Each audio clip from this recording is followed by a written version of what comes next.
Prove di italiano e matematica della durata di 90 minuti ciascuna, a cui è seguito il questionario di valutazione degli studenti, realizzati su tutto il territorio nazionale.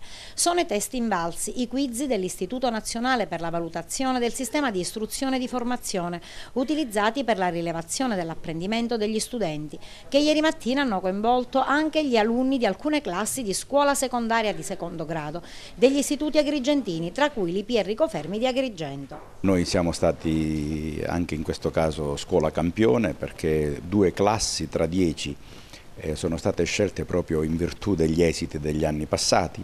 Le abbiamo svolti regolarmente ieri, collocando i ragazzi tutti su un piano in modo tale da dare il massimo dell'affidabilità alle prove.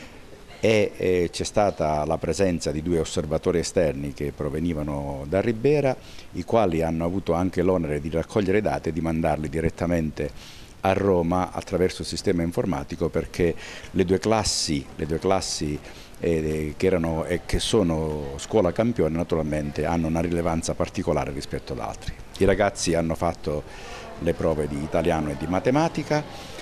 Nell'ambito della lingua italiana, dell'italiano naturalmente, c'erano domande che riguardavano la comprensione del testo e le competenze linguistiche in generale, mentre per quanto concerne la matematica le competenze dovevano essere relativamente ad aspetti, diciamo, minimi, non esagerati rispetto ai concetti di numero e quant'altro. Pare che sia andato tutto bene, nel senso che i ragazzi hanno apprezzato il fatto di sono classi seconde, quindi alla fine i test verranno fatti conoscere al Ministero e dopo avremo le risultanze e vedremo naturalmente se anche dal contesto della nostra scuola agrigentina i risultati sono in linea con quelli degli altri istituti professionali d'Italia. Quanto questi test sono importanti analizzando un quadro generale della situazione in cui versa la scuola oggi? È il tentativo del Ministero per poter misurare le competenze e l'apprendimento dei ragazzi all'interno di quell'istituto che è l'Invalsi, che è proprio l'Istituto Nazionale di Valutazione degli Apprendimenti e dello stato di qualità del sistema di educazione e di istruzione italiano.